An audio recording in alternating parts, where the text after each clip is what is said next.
안녕하세요, 미주모입니다. 자, 오늘 테슬라 실적 발표가 있었는데요. 지금 장후에 약간 주가가 상승하고 있는 중입니다. 그래서 오늘은 디테일하게 테슬라 실적 발표를 봐볼 거고요. 지금 아직도 트레이드할 만한 가치가 있는지, 투자할 만한 가치가 있는지, 그리고 별 문제가 있는지 한번 이런 점들을 다 봐보도록 하겠습니다. 자, 일단 헤드라인 아티클에 대해서 설명해 드리면요. 매출 42%는 성장했지만 자동차 마진율이 하락했다고 발표를 했어요. 근데 이 이유를 전기 자동차 부품에 대한 인플레이션이 크다고 발표를 했습니다. 지금 여러 가지 경쟁 회사가 많아졌기 때문에 그만큼 전보다 부품도 구하기 힘들다고 얘기를 했고요. 자, 그리고 이번 헤드라인 아티클은 번역이 조금 이상하게 돼서 제가 설명을 해드려야 될 것 같은데요. 이것도 제가 이번 실적 발표 때 미리 걱정한 점 중 하나였는데요.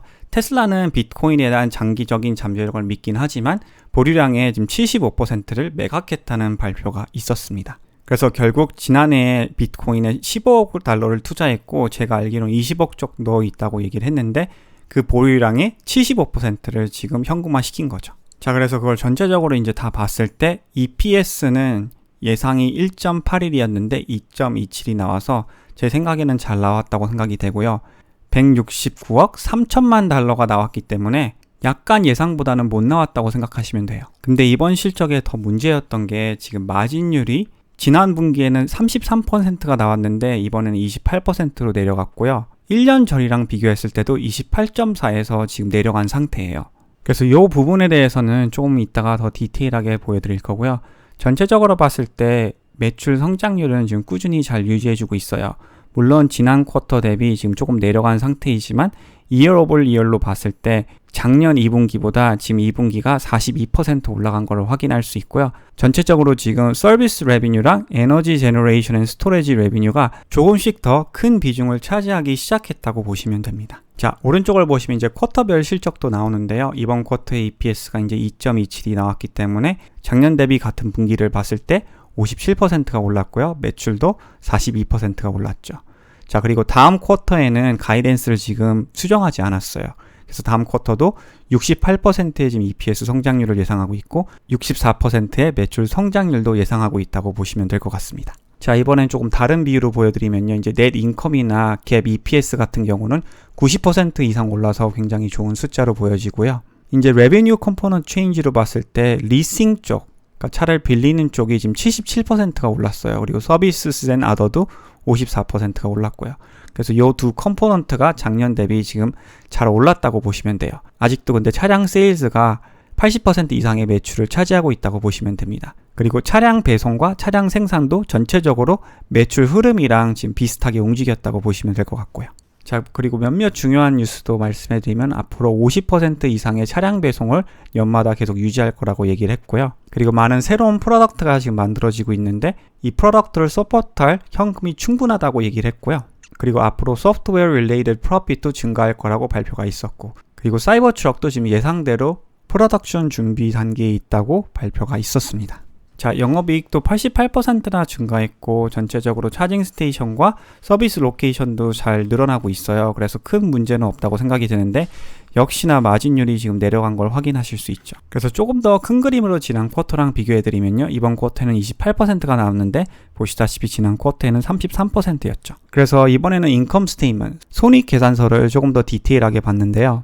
지금 문제는 지난 쿼터 대비 매출 대비 비용이 조금 더 증가한 상태예요. 보시면 지난 쿼터 매출과 이번 쿼터 매출을 뺐을 때 한 1800 정도가 차이가 나거든요. 근데 코스트는 지난 쿼터 대비 이번 쿼터를 뺐을 때 지금 500 차이밖에 안 돼요. 그래서 매출 대비 지금 비용이 늘어났기 때문에 지금 마진율이 조금 더 안 좋아졌다고 볼 수 있는데 저는 개인적으로 요거는 일시적일 가능성이 더 높다고 생각이 됩니다. 저희는 지금 인플레이션 기간에 있는 상태이니까요. 그리고 지금 최근에 에너지 가격과 원자재 가격도 조금씩 내려오기 시작했기 때문에 저는 아직까지는 요건 일시적인 임팩트라고 더 보고 있고요. 앞으로 계속 모니터링 해야 될 부분 같다고 저는 생각이 됩니다. 자, 이제 이번에는 차트 분석도 해드릴 텐데요. 테슬라 같은 경우는 지금 요 큰 박스권 안에서 장기적으로 움직이고 있다고 보시면 돼요.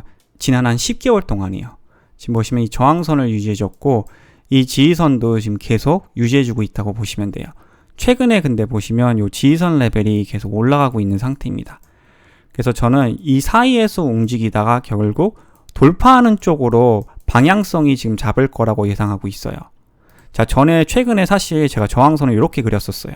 그래서 돌파했다고 판단했는데 아쉽게 이런 리버스 레드 캔들스틱이 나왔고요. 그때 지수가 많이 하락했었거든요. 하지만 그 하락한 후 지금 지지선 레벨을 유지해 준 상태예요. 그래서 지금 상태로는 이런 패턴이 그려진 상태이고, 내일 만약 이 점을 큰 거래량으로 돌파하면요, 나쁘지 않은, 그거는 단기적으로 좋은 사인으로 볼 것 같아요.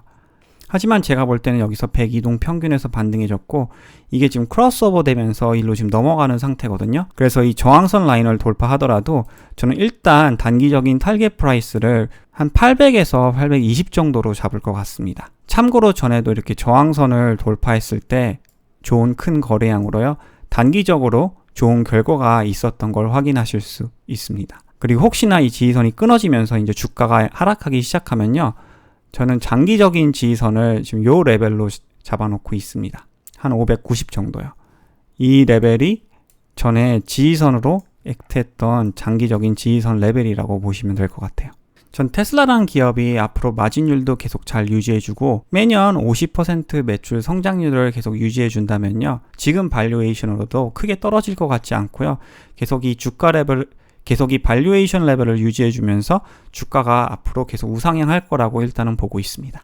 하지만 여러분들도 아시지만 지금 나스닥은 아직까지 하방 트렌드에 있는 상태이고, 물론 단기적인 지금 저항선은 돌파한 상태지만요, 지금 저는 아직까지는 나스닥이 일시적인 반등 상태에 있다고 보고 있어요. 아직도 금리도 계속 인상할 거고요. 그러니까 여러분들이 지금 같은 경우는요, 올인하시는 거는 굉장히 위험하다고 생각하고요, 오히려 올라갈 때마다 현금 비중이 없으시면 현금 비중을 만드시고, 또 지지선 레벨 같은 데서 주식이 반등할 때 주식을 추매하시는 게 지금 환경에서는 더 안전하다고 생각이 됩니다. 자, 오늘 영상은 여기까지 하도록 하겠습니다. 오늘도 영상이 도움이 되셨다면 구독과 좋아요, 알림 설정 부탁드립니다. 오늘도 시청해 주셔서 대단히 감사드립니다.